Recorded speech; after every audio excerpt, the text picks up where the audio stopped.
This is DIB Tech Talk, a show where we make sense of all things cybersecurity for the defense industrial base. Are you a defense contractor, or perhaps a consultant that provides services to one?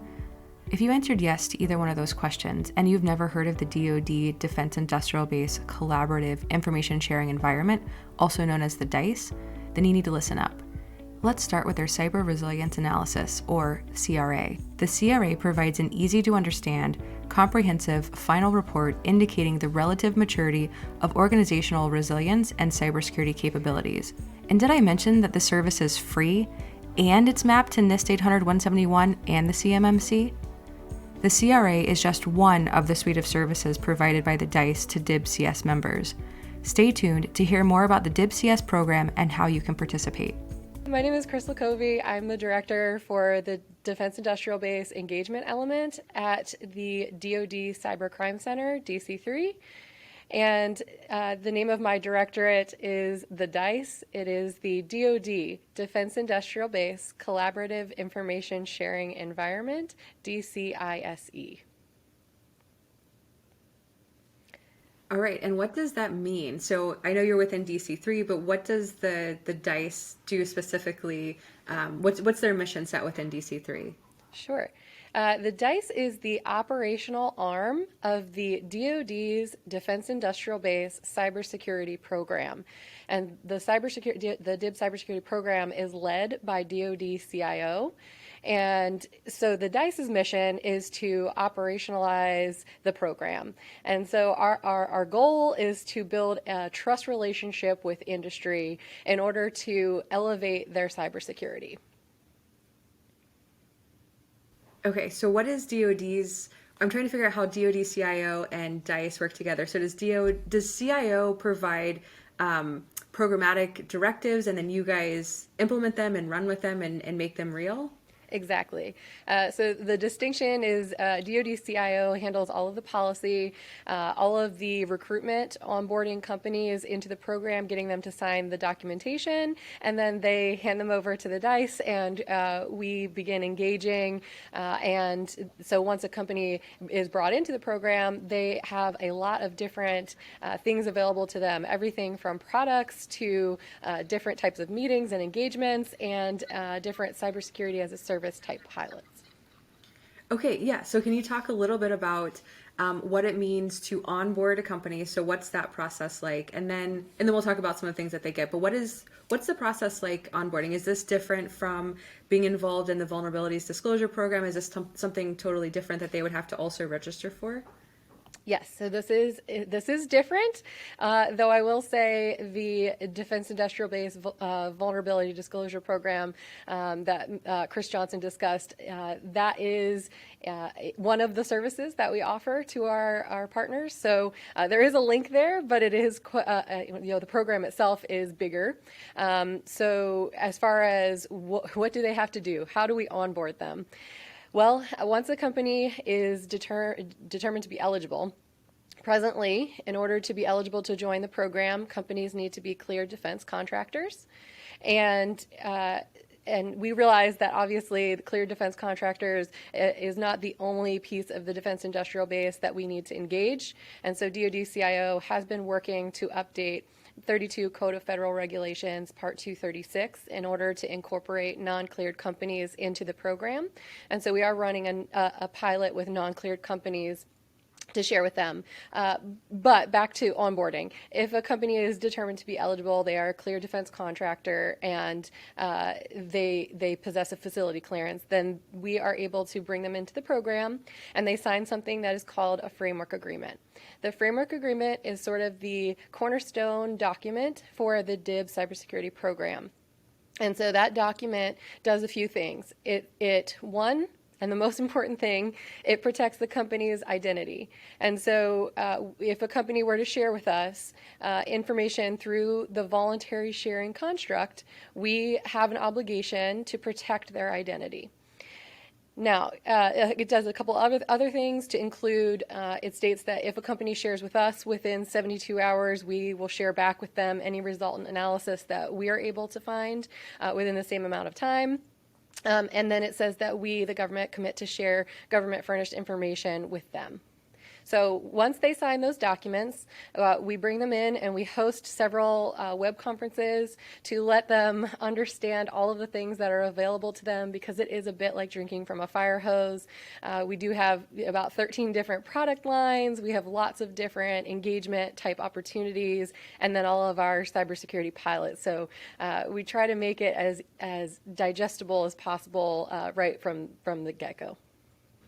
So it sounds, wow, I mean, that's amazing. So how do they know which services they want or need? Do you guys help walk them through the decision factors, or do they get everything? How, it feels very overwhelming. So how do you help companies understand what they need and would most benefit from? Yeah, that's a great question, and it is overwhelming. We absolutely sympathize, because in the beginning of the program, as you can imagine, the enterprise level companies were the program. So we refer to them sort of as the Sweet 16.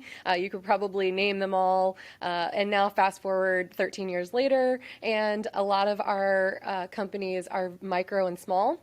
And so, as you'd imagine, the needs for micro and small companies differ vastly from the needs of an enterprise level company. And so we understood that, and we decided, we really need a way to communicate to the companies to help them understand which products and services would be most valuable to them. So we took something called the Cybersecurity Maturity Scale, and we mapped all of our products and services to that scale. So for example, if you're a company that is, and your company is only working in sort of that passive defense phase because of the resources available to you or the expertise that you have in-house, then you would know all of the various DICE offerings that would be most valuable to you to begin looking at. If you're maybe further along the scale and you're involved in maybe the intel and active defense phases, then those would be even more products and services available to you. And again, it's really just a guide. It's not to say if you're in one phase, you can only have access to these products or services. It's just giving folks a starting point. Oh, that makes total sense. So let's say I'm in like the very early maturity stages, which I would venture to guess that most small companies are. What are some of the services available to them to help them immediately? Yeah, great question. So in taking that cybersecurity maturity model, we did it for several reasons. We wanted to do it to help the companies understand where they are and what services are available to them. But we also did it so that we could understand some of the gaps that we were starting to notice. And so in noticing the very first gap, which was trying to say, okay, do companies even have a good grasp on their cyber resilience? Do they have a good way to understand their baseline? And so we worked with Carnegie Mellon Software Engineering Institute, SEI, to come up with something we call the Cyber Resilience Analysis. And we borrowed the framework from DHS's CRR, their Cyber Resilience Reviews. No sense in recreating the wheel. If it already exists, we might as well borrow it and then make it applicable to the DIB. And so we worked, and at the time when we were originally creating this, the NIST 800-171 security controls were all the rage, and that was the thing that everyone was talking about. And so we mapped those security controls to the tool. And then fast forward to 2021, and it's now mapped to some of the CMMC levels. And so the idea is this is a 300-question diagnostic tool that is available to industry. And when I say industry, I mean the voluntary partners in the DCISE program. And it's available in several ways. They can either log into our portal and download it, and they can leverage the tool on their own. Or they can volunteer and say that they would like to have a facilitated assessment, and we have assessors within DICE who will offer a walkthrough of that tool. And what they get at the end of it is sort of a traffic light protocol colored result. So, they understand maybe they are really strong in certain process areas and they are really weak in others. And so then they can understand where they need to dedicate their resources moving forward. And so, obviously COVID threw a little bit of a wrench in things. And so we were doing those in person. And so we've since transitioned to virtual offerings. So that was And the first one. Sorry, that was the first gap that we identified and the pilot that we came up with to address that gap. The No, I second think one. that's amazing. Well, so my question is, you do these analysis, like these, you do those sort of guided walkthroughs with smalls and larges, like any size company? Yes, absolutely. Any size company, being the DIB cybersecurity program, we don't discriminate, and we're not trying to offer a particular service to one size company over another. We do obviously understand that certain sizes of companies, and I don't even want to say size, certain cybersecurity maturity levels within companies are going to drive them towards certain services, right? So an enterprise company is probably going to be a little bit more likely to have some of those things in place simply because their cybersecurity maturity is a little bit further along the scale. Right. Okay. So sorry, continue. I just wanted to make sure that you guys do these cool assessments. I mean, I think this is phenomenal. If the word got out, that I think you guys would have a lot more work on your hands. So okay. So the second gap you identified. Sure. Yeah. The second gap that we identified was that companies didn't necessarily have a firm grasp on their perimeter. And so we worked with a company to come up with a pilot, and the company has the ability to score threats. And so that's sort of their proprietary technology, and we take the firewall log data from the participant companies. And again, this is a service available to the DIB cybersecurity participants. They can opt in if they are interested. We still have slots available. It started as a pilot and has since evolved to a service offering within the DICE. And so again, it's we take the firewall log data, and the company with their proprietary threat scoring, they are able to determine and make decisions for a company. So let's say that you're a really small micro-sized company and you don't have the ability to review those types of things. You could say, hey, anything that is being scored 7 to 9 on your threat score scale, go ahead and just actively block that and take action. Conversely, if it's something that's lower on the scale, you might want to review it. And so it would prompt you to do that. This company has access to lots of commercial threat feeds. And so our initial hypothesis going into this pilot was, it's really cool that they have all of these commercial threat feeds. I wonder if all of the government furnished information that we provide to industry and the defense industrial base information that they're sharing with one another, if that's in any way unique to those commercial threat feeds. And so what we found was, yes, it is. The information that we share, so that's the government furnished information as well as the DIB information, is 80% unique. So there's only a 20% overlap with the commercial threat feeds. And so, obviously an analyst, the next question might be, okay, it's great, it's unique. Is it relevant and useful? Well, that's the next phase of this that we're evaluating right now.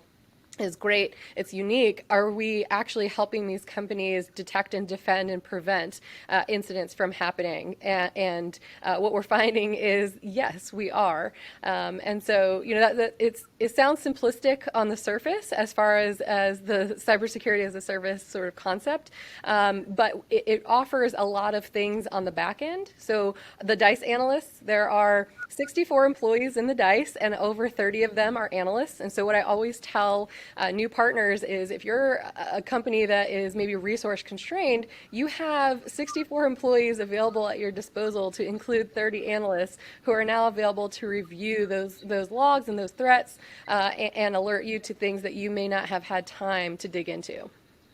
Is there a cap on the number of companies that can be a part of this? Like, I know it's limited right now to clear defense contractors, but can 100% of clear defense contractors join this? The DIB cybersecurity program or the pilot? The DIB cybersecurity program in general, and then the pilot.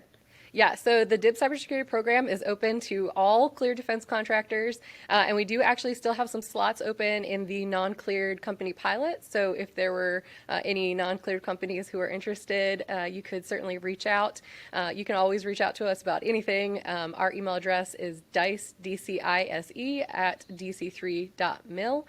And just sort of ask those questions. We can put you in contact with the DOD CIO in our program office, who would help you through the registration process. Is there a deadline for the pilot for the uncleared companies to contact you or to try to be part of this pilot? Is there like a cutoff date for that?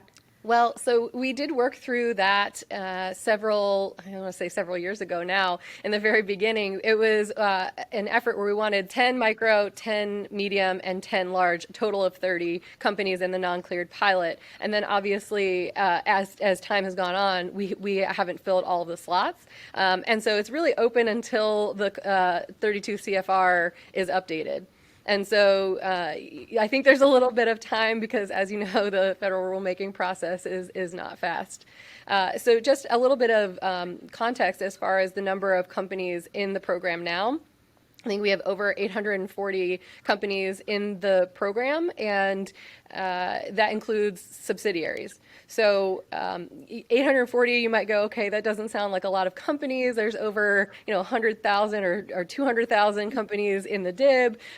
So why is this 840 in any way impactful? And so I mentioned earlier that the original companies in the program were those enterprise level companies. And so of those 840 companies, a significant percentage of DoD acquisition dollars is represented in the program because, as you can imagine, the programs, platforms, contracts that those companies are involved in are, of course, going to have a significant dollar value. Absolutely. Okay, sorry for sidetracking that. I just wanted to make sure anybody who's watching who wants to participate, I don't want them to think that it's too late or they have to do this tomorrow, that it's good to know that the pilot is available until the law changes, but then once the law changes, then it's available in theory to them anyway, right? Yes. And so the DIB cybersecurity program has been around since February 2008, so I don't see it going away anytime soon. And, so if you're interested, please, again, reach out and we can absolutely get you brought into the fold and start talking about all of the products and services that are available to you. So I just want to make sure to point out that there's no retribution, like legally or administratively, if a company participates and they have a ton of vulnerabilities and all of these things are discovered, they're not going to lose contracts, right? You guys aren't going to come after them and charge them for violating laws, right? Right. So DC3 is not a contract enforcement entity. So, we are the good guys. We are offering all of the carrots and, none of the sticks. The confusing point, I think, is that, yes, the DICE is the operational arm of the DIB cybersecurity program, but DC3 was designated as the single DoD focal point to receive all of the cyber incident reporting from industry on their unclassified networks. And so since the DICE is one of the levels of effort within DC3 and was already receiving voluntary reporting from industry, it made sense that we would be that clearinghouse to receive the mandatory reporting as well. Yes, it can be confusing because we are receiving both, but even though we're receiving the mandatory incident reporting, we are in no way, enforcing anything and causing any sort of punitive actions to companies. In fact, what they would get if they were in the DIB cybersecurity voluntary program and they had to submit a mandatory report, they benefit from that. So they're able to get the resultant analysis, the no-cost forensic analysis, and everything else that may come out of that report. Whereas if you're a mandatory report submitter and you're not in the program, you don't get all of those benefits.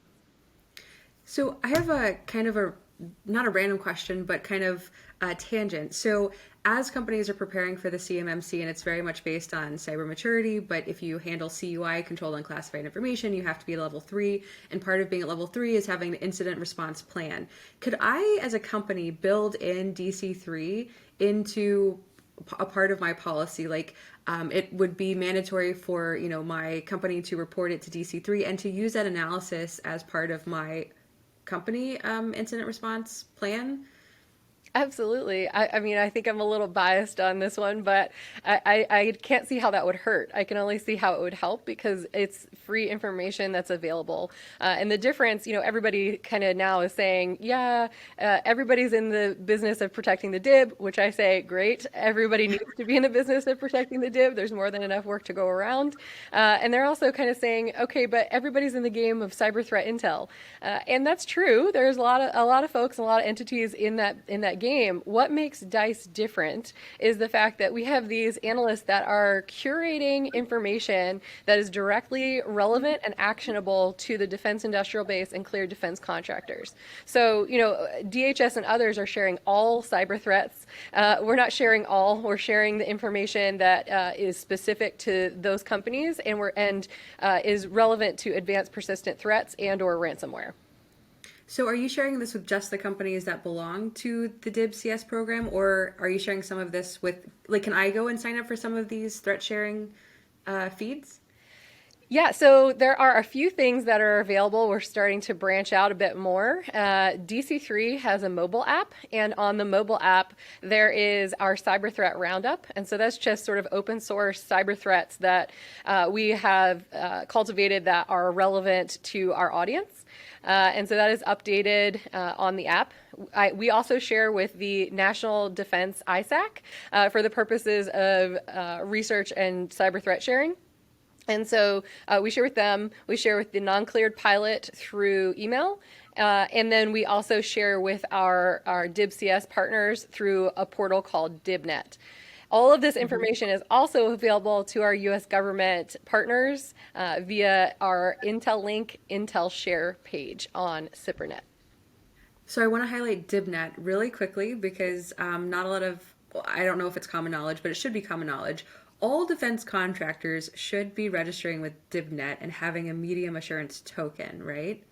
Yes. So DBNET is the splash page in order for a company to report a voluntary or a mandatory report. And so if you were to navigate to dbnet.dod.mil, you would get the splash page. On the left-hand side, you can click submit a mandatory report. On the right-hand side at the very top, there is something called DIB-CS login. And so if you were in the voluntary partnership, you would log in.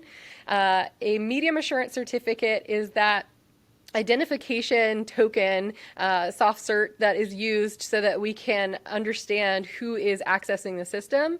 And as you can imagine, that is a requirement per the DFARS for mandatory cyber incident reporting because, of course, the department wants to be able to know who is submitting this report on behalf of the company. It is easy to obtain a medium assurance certificate.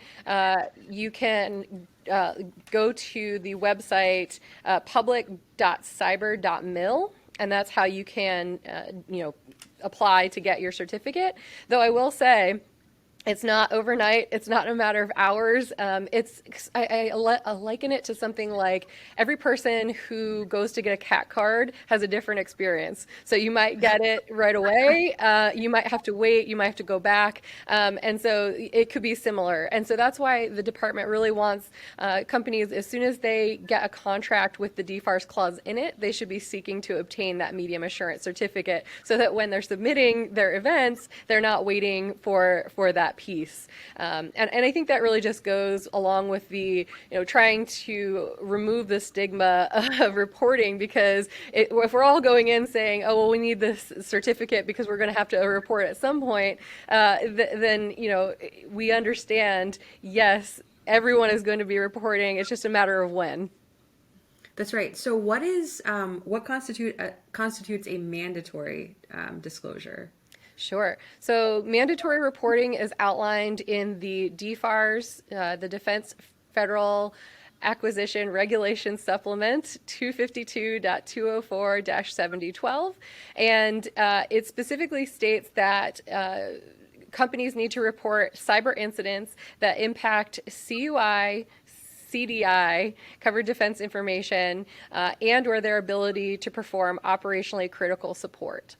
And so that would be outlined in their contract, and they would know if they are an operationally critical contractor. Okay, so what are some things that are operationally critical? So think, logistics providers, if entities that are working with, say, Transcom. Okay.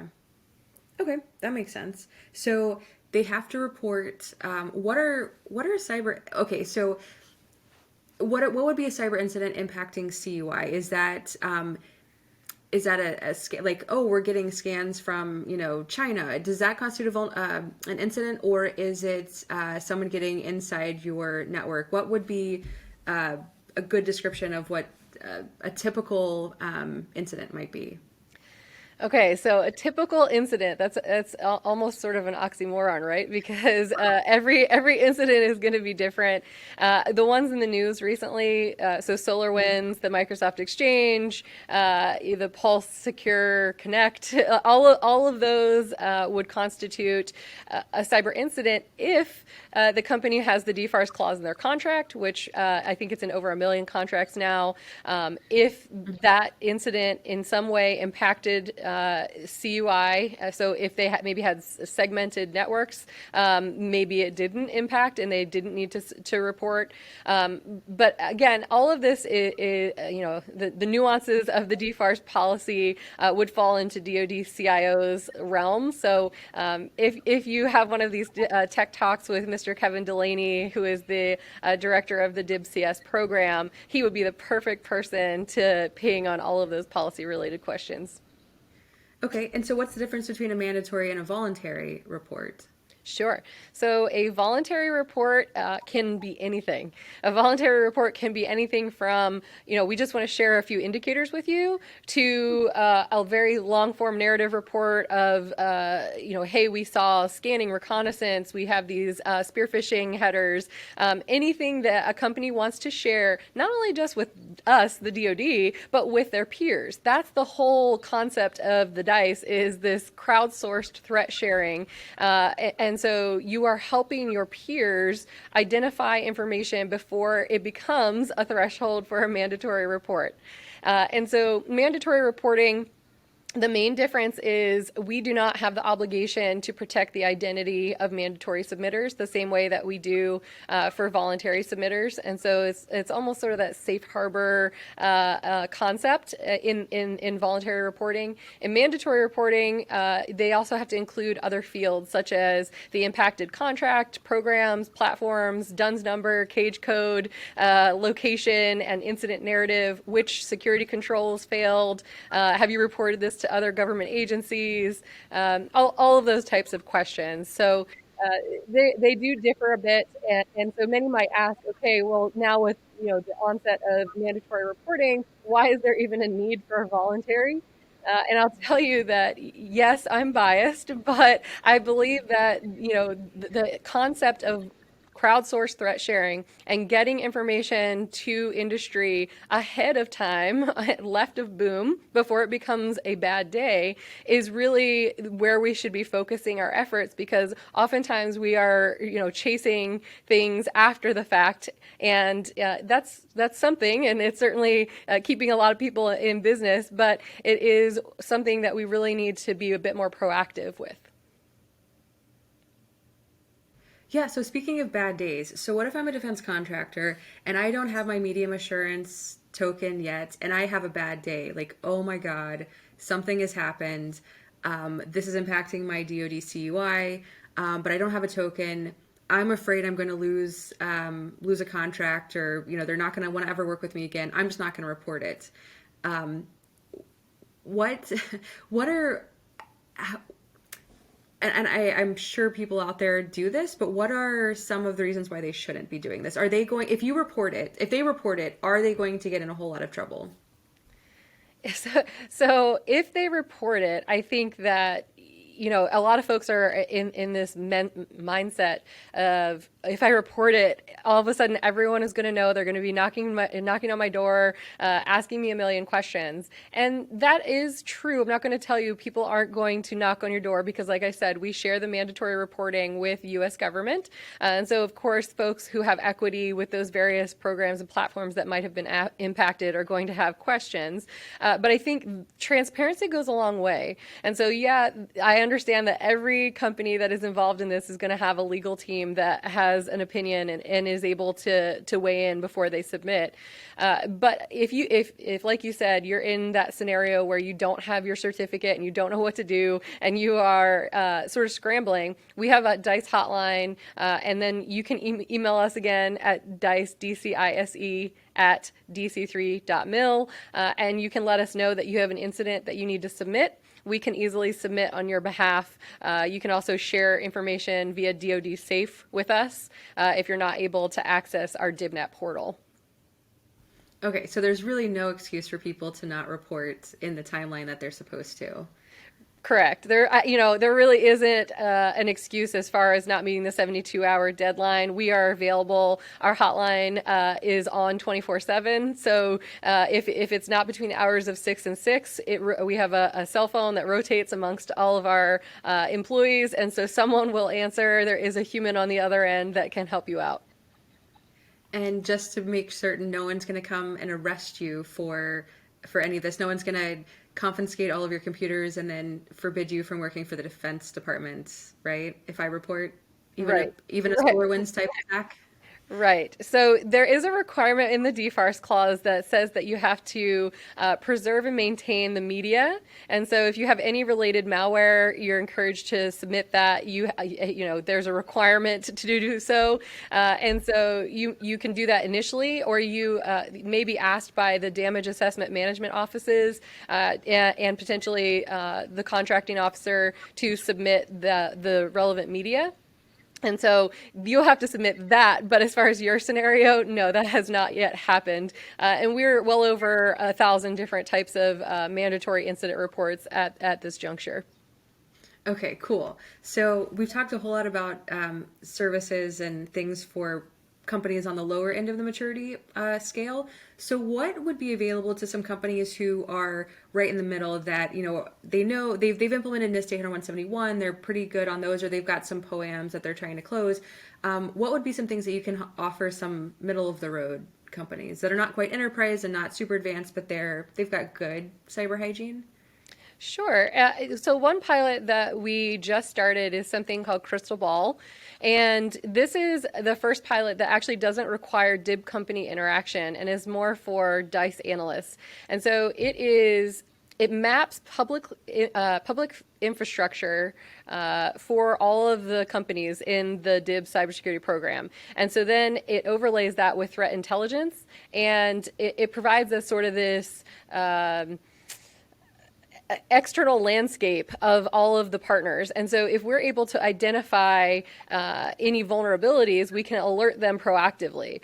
A good example of this was for the Microsoft Exchange incident. We were able to identify 14 DIB partners and 34 vulnerable endpoints and tip them and say, hey, we found this, you might want to take a look. And so, of course, then that opens the dialogue of, some of those might be old assets that were lost in acquisition, or maybe they were an asset that the company didn't know about. It was one of those ghost assets, and so we were able to put that on their radar. So that is certainly a pilot that's available. Again, we have a lot of different product lines, everything from indicator-based products all the way through sort of long-form cyber threat intel, narrative, risk assessment type products. And so there would be something in that catalog that would meet the needs of the medium-sized companies. Another thing that we are working on now is something called MISP, the Malware Information Sharing Platform. Though the name is misleading because it is not just for malware sharing. I think that's sort of how it started. It is open source, publicly available. Something that we are, again, working with Carnegie Mellon SEI on standing up an instance so that we can automate threat sharing, automate indicator sharing with the defense industrial base partners. And so I think that would be something that would fit that need as well. So to bring it down to layman's terms, why is it important to automate threat sharing? Like, what am I going to do? And again, this goes back to the less mature companies, but maybe I'm in leadership at a fairly mature entity, and so my cyber team, my IT team handles all of this. But why do I, as a leader in this company, care about making sure that my cyber team has this threat intelligence? What do they do with it?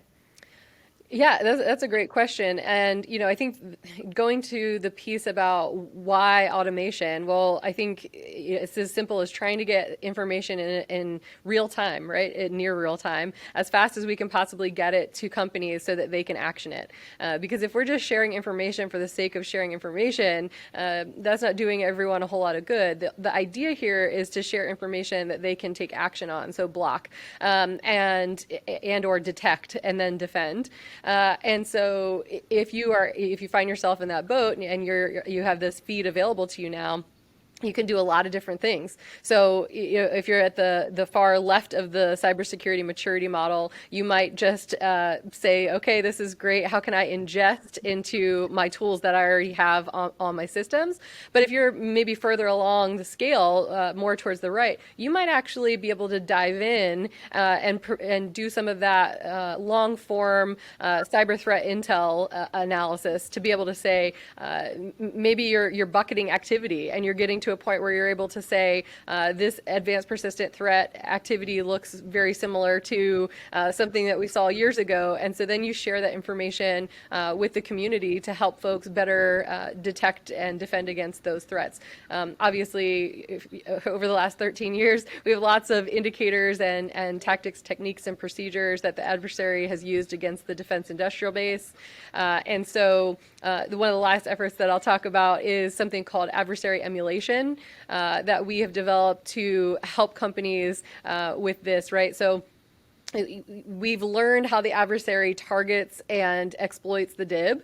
And so from that reporting, we're able to emulate the adversary's activity on DIB networks. So it's basically a pen test, but it's an informed pen test. And so for every company, it's tailored because some companies may not be targeted by certain nation states. They have a particular technology or platform that they specialize in. And so that would be, something that is really on, say China's radar, but it's not necessarily on Russia's. And so we would leverage the TTPs that we have found for the Chinese adversaries targeting the DIB in those efforts. So what do companies have to do on what's the lift if you're going to do these informed pen testings for these companies? What do they, are you like going head to head with their cyber team? Do they know you're going to do it, or do you do this without their knowledge to truly do something that they're not absolutely waiting for? Yes, so we definitely are coordinating with the company. We are not doing it without their knowledge. They have to volunteer, and it can be anything it can start really simply as sort of a vulnerability assessment, and we can do it just externally. We can do it with whatever piece of infrastructure that they want us to look at, and it could go all the way up to a full pen test where we're doing the adversary emulation, and we have done several of these already. Every company is different as far as their comfort level and what they want to put into play. But again, the idea is to give companies a good baseline for where they are right then at the snapshot of that test so that they can then evaluate and improve. And so related to that effort, we have had several companies say, well, I don't need you to do that. I just had one done, but would you be happy to look at the results and tell us, what you think about that? And we have done that as well. It sort of said, this looks good. They might have missed one or two things, and we would have done X, Y, or Z. And that just helps the company get a more complete picture. So do you ever offer advice or help them? Like if a company, especially, the less mature companies, do they ever say, okay, great, thanks for pointing all of this out. What do I do? Like, how do I fix this? Yes, so we have to be very careful about what we offer. Obviously, as the department, we can never specifically recommend certain products and actions because of liability issues. But we do, of course, point out mitigations and steps that are recommended. Traditional and openly available paths, so things that like DHS and others might post, we of course leverage all of that information and share with industry in the final result of the assessment. So, and this is sort of outside the scope, I think, of the department's responsibility, but and going back to the CMMC, like companies are really trying to figure out how to become be compliant with the CMMC, which is essentially in the state 10171 if you're at level 3, plus some additional things. And part of the problem is if you don't have that in-house talent, you have to go find somebody or hire a company. Do you offer any help or advice for how they should be finding consultants that help them? Like, do you point out maybe, because I know DOD has 8570, which outlines the certifications that, you know, your IT people might have, or like the DCWF, the Defense Cyber Workforce Framework, which aligns work roles with qualifications. Do you help them in that aspect at all? Or are you pretty much like, here's the open source information, good luck? Well, I will say that we coordinate closely with ANS and DoD CIO, so we share their message. Whatever their message is to industry, we make sure that we carry it to them. But specifically, if we're talking about recommending a company, we're not in that game. But we, again, back to the beginning of our conversation when we talked about the CRA, we do, of course, recommend that to companies to just say, if you have no idea where to begin, at least start here. Whether you want to do it on your own self-paced, or if you want a facilitated engagement, we're happy to help at least as a starting point. Well, that's at least something. So I know when we talked earlier, you talked about some outreach events. What are some of the ways that you're reaching out to the DIB to try to help them or inform them about these things? Yes, so over the years, we've had an evolution of our engagement activities. We have everything from, security conference-like events all the way down to one-on-one type engagements. And of course, with COVID, we've had to shift those engagements to virtual offerings. And I foresee in the future a hybrid type of event, where we have a virtual option, but we are also in person. That's not to say that our next event will be that way, but I have a hope that it will go back to at least a hybrid. Yeah. So how do you do the one-on-one engagements, and how do people stay informed about the events that you guys are involved in? Yeah, so our one-on-one events can be anything, really. We have something called Analyst to Analyst, which is that, roll up your sleeves, let's talk about the adversary and the tactics that they use against you. What are you seeing specifically? Is there an anomaly? Whatever might be the flavor du jour. We have something called a business-to-business meeting, which is slightly different. And that's where myself and Mr. Terry Kalka, who is the Deputy Director of the DICE, we might engage the C-suite for a particular company to try and help them understand the value of participating in this free program. Oftentimes we get asked, I don't have the time. Somebody told me to join and I joined, and that's great. We're glad you're here. But you have to almost think of this like a gym membership. So yeah, you can go to the gym, you can get the card, but don't expect the six-pack if you don't actually go to the gym. And so, we really are trying to advocate that all of this is here for you. It's available to help elevate the cybersecurity and whatever we can do to tailor these offerings and make sure that we're meeting the needs of our partnership is something that we're constantly evolving and doing. So how do, the analyst thing sounds really cool. How do people get these? How do they request them, or is it like a sign up and it's a finite number of people who can get it? Yeah, so anyone can request it. Again, if you just send us an email at DCISE at dc3.mil. Of course, you have to be in the DIB cybersecurity program in order to get that analyst-to-analyst engagement. It can be at the classified levels. It can be unclass, whatever is, whatever the company is most interested in as far as that particular topic and their needs surrounding it. As far as the larger events and how companies can learn about them, you can follow us on Twitter at DC3 DCISE. And that is our Twitter handle. So you can find us. We oftentimes are advertising about our events there. And, any other way that we can get the word out, oftentimes DoD CIO will also tweet the message. That's amazing. So these B2B meetings, I feel like this might be an excellent tactic for some IT/cyber people in a company, maybe a larger company where their C-suite's not totally bought in, or even for a CISO who is maybe not getting their budget that they're asking for every year. Can this be coordinated not at the C-suite level? Can like a leadership coordinate it for their C-suite, or do you have to communicate with the C-suite first before you'll go in and inform the C-suite about this?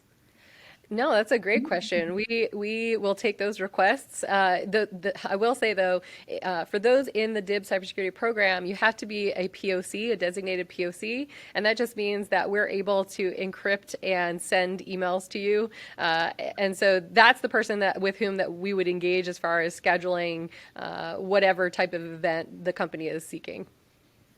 That's amazing. And in these B2B meetings, do you talk about your suite of services that are available, or do you educate and inform? Like, is it Barney style, or is it like, hey, we're the government, we're here to help? Don't be alarmed. Yeah. I mean, that is kind of my line. We're the government. We're here to help. But we kind of tailor those engagements based upon whatever the audience is seeking, right? So sometimes we'll have C-suite that knows nothing about the program, and so we'll go in sort of with that really high level DICE 101, just teaching them about who we are, what we do, and what we have to offer. Oftentimes they might have been in the program for years. They're familiar, but they want to know what we're doing now. So then we might tailor that around the cybersecurity as a service type pilot offerings, or whatever they may be interested in.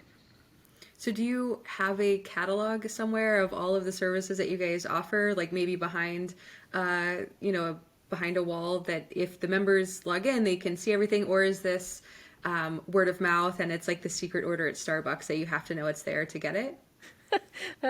No, I hope it's not like the secret order at Starbucks. I hope it's fairly transparent.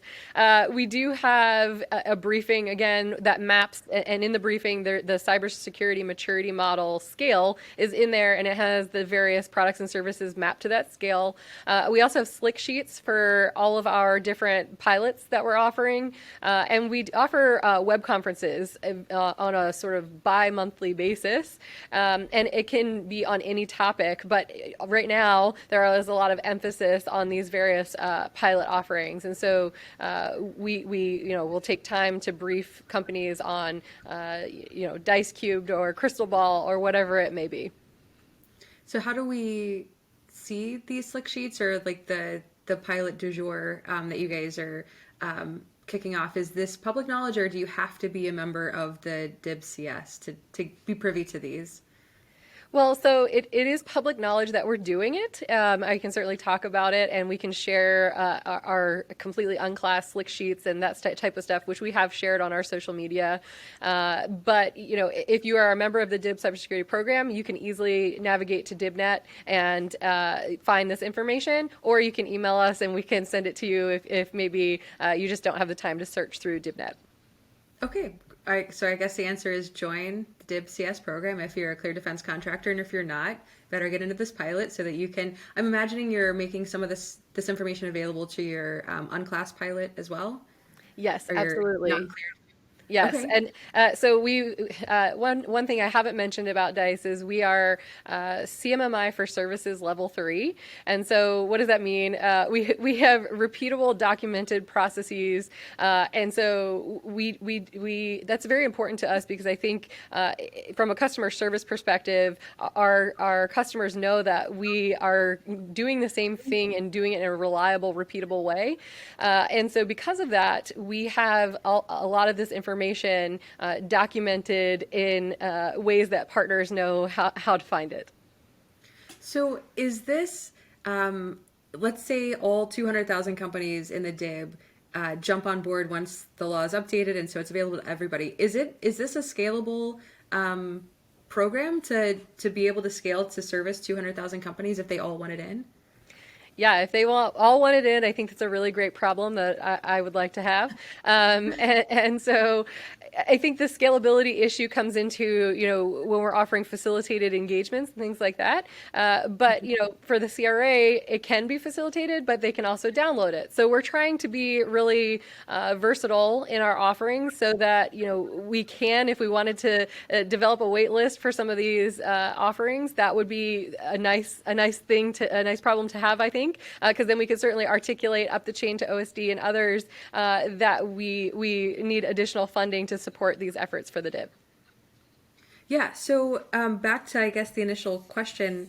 So DoD CIO onboards the companies and then hands them to you. So if I wanted to join, who should I contact initially to get that process started? Yeah, so if you navigate to DBNET, there is contact information for the DoD CIO's program management office for the DIB cybersecurity program, and they would be the first point. But if that is too difficult, you can very easily email DICE, DCISE at dc3.mil, and we can put you in contact with those folks.